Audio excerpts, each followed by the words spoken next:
오늘 여러분과 함께 나눌 책은 에릭 와이너의 소크라테스 익스프레스입니다.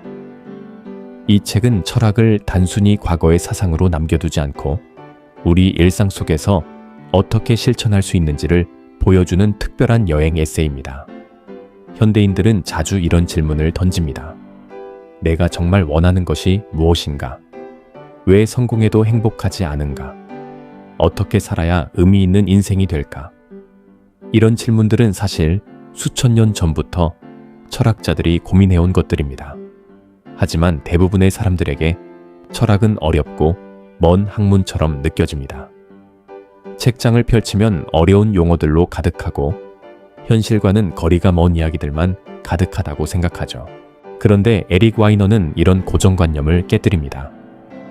철학은 사실 우리 삶 그 자체이고 철학자들의 생각은 우리가 매일 마주하는 문제들에 대한 실질적인 해답을 담고 있다는 겁니다. 이 책의 제목처럼 저자는 기차를 타고 그리스 아테네에서 시작해 독일 프랑크푸르트, 영국 런던, 인도 델리, 일본 교토, 스위스, 그리고 미국과 프랑스까지 세계 곳곳을 여행합니다. 그리고 그 과정에서 소크라테스부터 시작해 플라톤, 나이체, 간디, 루소, 몽테뉴 등 14명의 철학자들의 발자취를 따릅니다.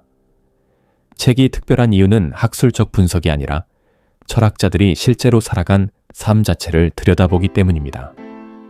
마르쿠스 아우렐리우스가 어떻게 로마의 황제로서 의무를 다했는지, 에픽테토스가 노예의 신분에서 어떻게 정신의 자유를 찾았는지, 간디가 폭력을 거부하고 진정한 저항이 무엇인지 보여주었는지, 이런 구체적인 사례들을 통해 철학이 생생하게 살아 움직입니다.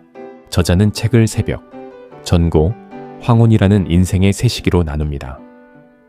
새벽에는 마르쿠스 아우렐리우스처럼 침대에서 나오는 법, 소크라테스처럼 궁금해하는 법을 배웁니다. 우리가 매일 아침 일어날 때마다 겪는 그 순간이 사실 철학적 실천의 시작이라는 뜻입니다. 정회는 에피쿠로스처럼 즐기는 법, 시몬 베유처럼 관심을 기울이는 법, 공자처럼 친절을 베푸는 법을 다룹니다. 우리의 삶이 가장 활발한 시간, 바로 그 순간에 우리는 어떤 태도를 가져야 하는가에 대한 이야기입니다. 그리고 황혼에는 니체처럼 후회하지 않는 법, 보부아르처럼 늙어가는 법, 몽테뉴처럼 죽는 법을 배웁니다. 이런 구성 자체가 바로 우리 인생의 축소판입니다. 책을 읽으면서 여러분은 자신의 인생을 돌아보게 될 겁니다. 지금 내가 어느 시간대에 서 있는가? 그렇다면 이 시기에 내게 필요한 철학은 무엇인가? 이런 질문들이 자연스럽게 떠오르게 되죠. 그럼 이제 책이 담고 있는 철학적 통찰들을 차례대로 살펴보겠습니다. 먼저 우리가 주목해야 할 것은 스토아 철학입니다.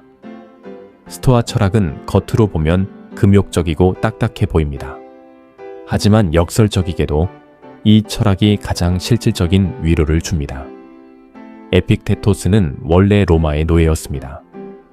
그의 주인이 그의 다리를 매로 때렸을 때 그는 이렇게 말했다고 합니다. 계속 때리면 다리가 부러질 것 같습니다.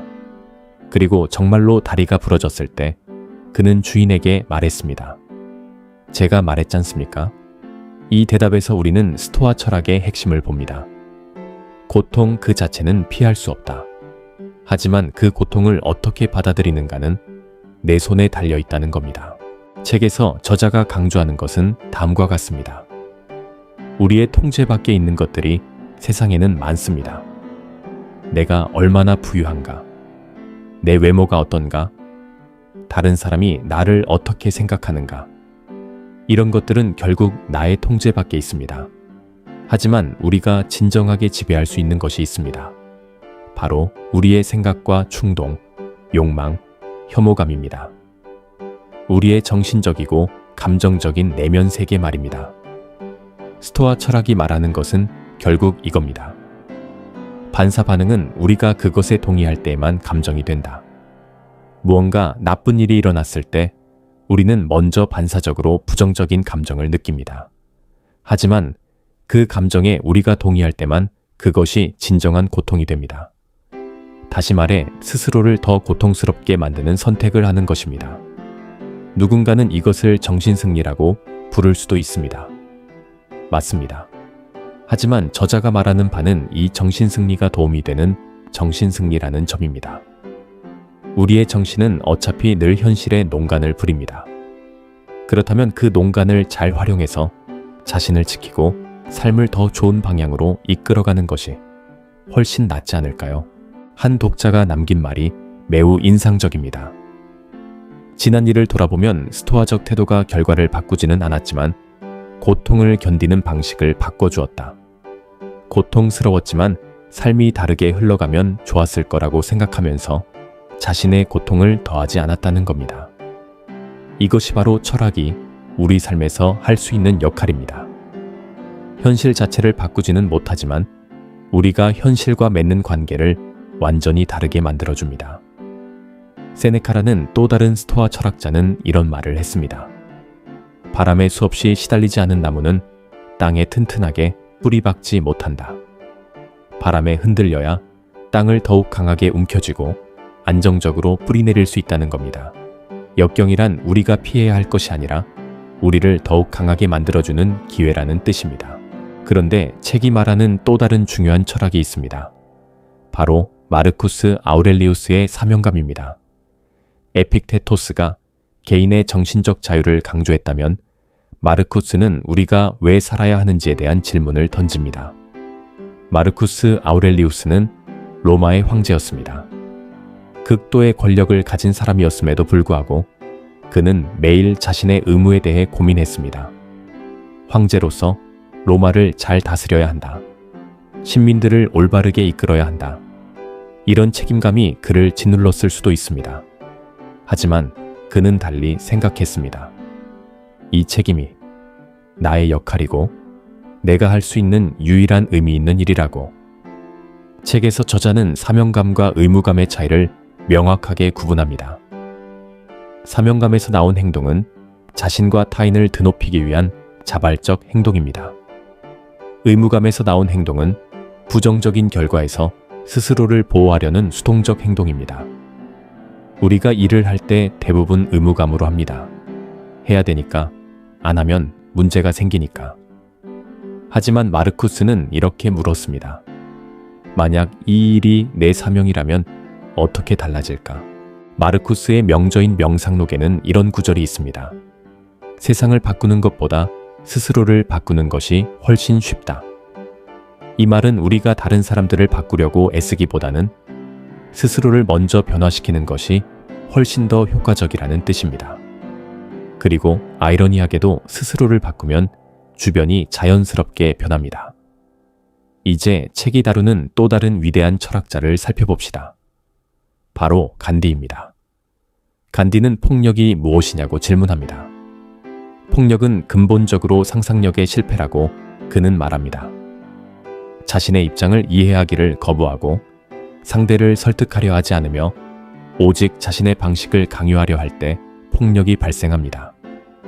간디가 보여준 비폭력 저항은 단순한 소극적 저항이 아닙니다. 그것은 적극적이고 창조적인 행동입니다.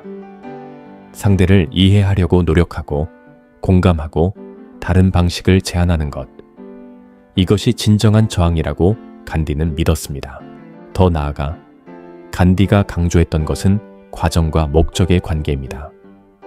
현대 사회에서 우리는 결과에만 집중합니다. 목표를 달성하면 수단이 정당화된다고 생각합니다. 하지만 간디는 이렇게 말했습니다. 수단과 목적을 혼동한 사람은 스스로를 집어삼킨다. 좋은 목표도 나쁜 수단으로 달성되면 그 과정 속에서 우리의 영혼이 손상된다는 겁니다. 따라서 과정 자체에 100%의 노력을 기울이라.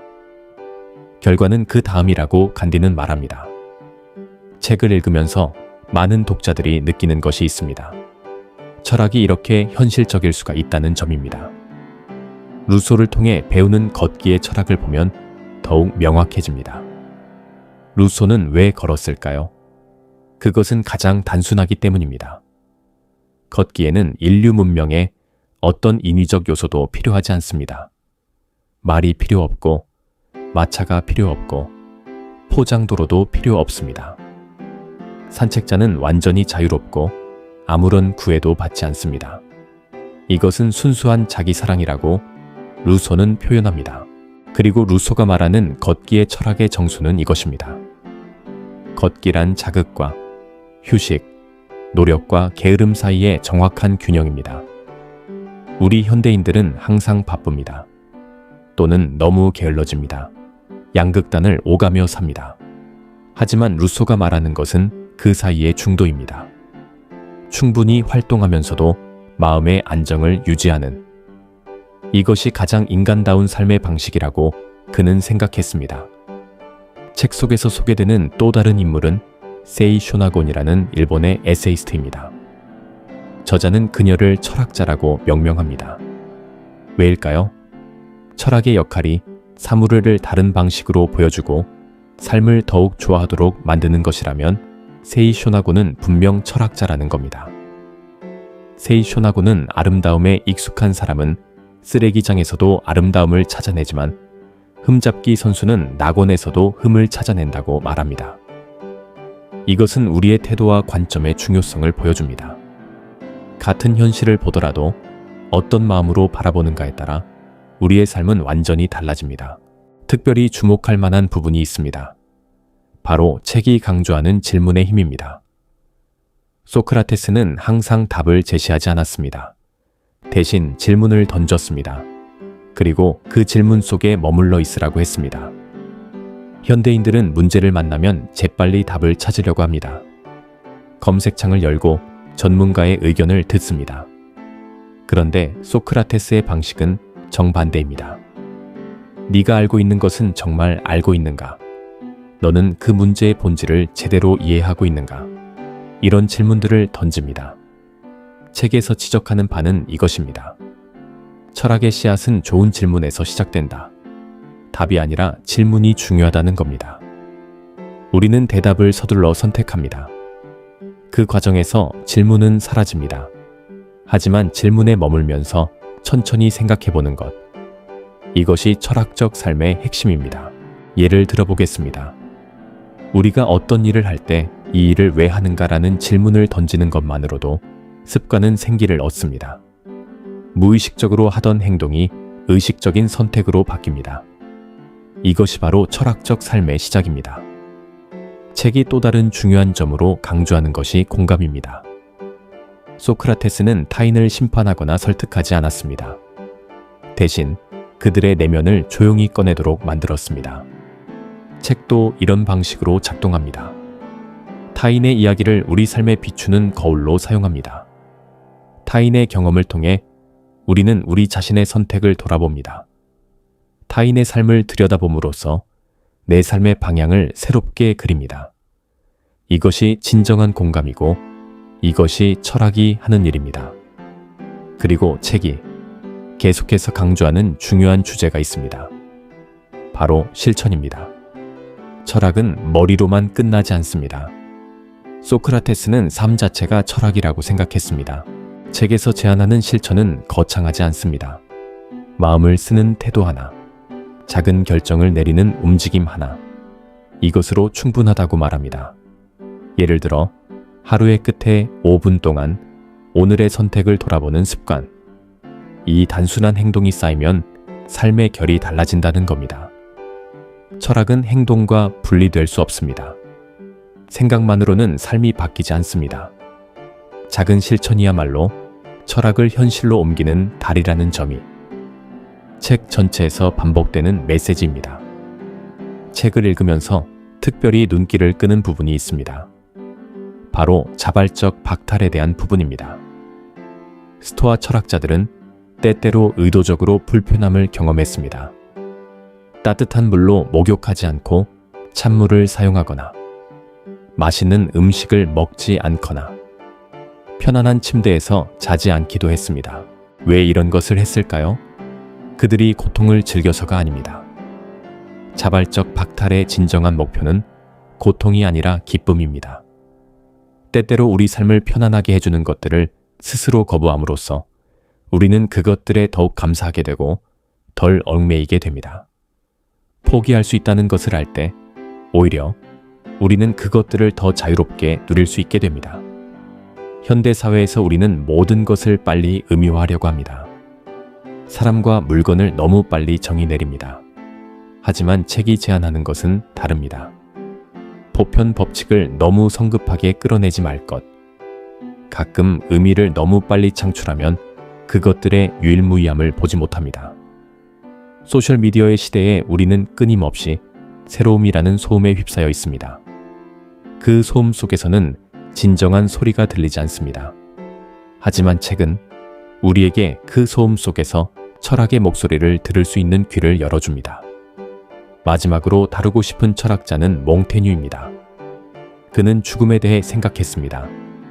프랑스의 평론가 폴 발레리는 이렇게 말했습니다. 시에는 결코 끝이 없다. 그저 포기할 뿐. 그리고 몽테뉴는 이것을 우리의 삶에도 적용합니다. 우리 삶에는 결코 끝이 없습니다. 끝마치지 못한 일은 실패를 의미하지 않습니다. 오히려 그 반대입니다. 이 세상에 끝마치지 못한 일을 남기지 않고 떠나는 사람이 정말로 삶을 온전히 살아낸 것입니다. 왜냐하면 삶이 계속되는 한 우리에게는 할 일이 계속 생겨나기 때문입니다. 우리가 완성할 수 없는 이유는 우리의 능력이 부족해서가 아니라 삶 그 자체가 무한하기 때문입니다. 그렇다면 우리가 할 수 있는 일은 무엇일까요? 지금 이 순간을 온전히 사는 것입니다. 소크라테스는 이렇게 말했습니다. 성찰하지 않는 삶은 살아갈 가치가 없다. 이제 우리는 루소가 왜 걸었는지 이해합니다. 우리는 니체가 후회하지 않는 것을 강조했는지 이해합니다. 우리는 보부아르가 늙어가는 것에 대해 고민했는지 이해합니다. 책의 핵심 메시지로 돌아가 봅시다. 이 책이 우리에게 말하는 것은 완벽한 삶이 아니라 깨어있는 삶을 살라는 겁니다. 사람들은 종종 인생의 의미를 한 번에 찾아내려 합니다. 그런데 철학적 삶은 하루아침에 완성되지 않습니다. 책이 계속해서 강조하는 바는 이것입니다. 삶의 의미는 크고 거창한 사건이 아니라 작은 실천 속에서 서서히 드러난다. 그 과정을 즐길 줄 아는 사람이야말로 진정한 철학적 태도를 지닌 사람입니다. 우리는 매일 일어날 때마다 마르쿠스처럼 침대에서 나올 수 있습니다. 우리는 매일 무언가를 볼 때마다 소크라테스처럼 궁금해할 수 있습니다. 우리는 어려움을 만날 때마다 스토아 철학자처럼 생각할 수 있습니다. 우리는 사명감을 가지고 간디처럼 행동할 수 있습니다. 결국 소크라테스 익스프레스는 우리 독자들에게 이렇게 속삭입니다. 철학이 결코 먼 이야기가 아니라는 것을. 매일의 습관 속에서, 평범한 순간 속에서, 사소한 대화 속에서 철학은 숨을 쉬고 있습니다. 우리는 그 숨결을 알아차리고 길어올릴 때 비로소 철학적 삶을 살게 됩니다. 프랑스 사상가 모리스 리즐링은 말합니다. 결국 인생은 우리 모두를 철학자로 만든다. 하지만 인생이 호락호락하지 않음을 우리는 수시로 깨닫습니다. 여기 인생에서 가장 중요한 질문을 하고 답을 찾기 위해 평생을 바친 철학자들이 있습니다. 그들의 목소리를 들을 때 우리는 혼자가 아니라는 것을 알게 됩니다. 인생에서 길을 잃는 수많은 순간마다 이 철학자들의 말씀이 들려올 것입니다. 소크라테스 익스프레스는 아마존 2020년 베스트 논픽션으로 선정되었고 미국 공영 라디오 그해의 책으로 인정받았으며 한국에서도 2221년 종합 베스트셀러가 되었습니다. 이 책은 우리가 일상에서 마주하는 문제에 대한 새로운 시각과 살아가기 위한 활력을 제시해줍니다. 완벽함을 추구하기보다는 깨어있기를 선택하세요. 거창한 변화보다는 작은 실천을 시작하세요. 그 과정 속에서 여러분은 자신만의 철학자를 만나게 될 것입니다. 심심할 때 생각나는 철학자, 함께 술을 마시고 싶은 철학자, 길을 잃을 때 멘토로 부르고 싶은 철학자. 책을 다 읽은 후 여러분의 철학자에게 투표하는 경험을 해보세요. 그것이 바로 철학적 삶을 사는 첫걸음이 될 것입니다.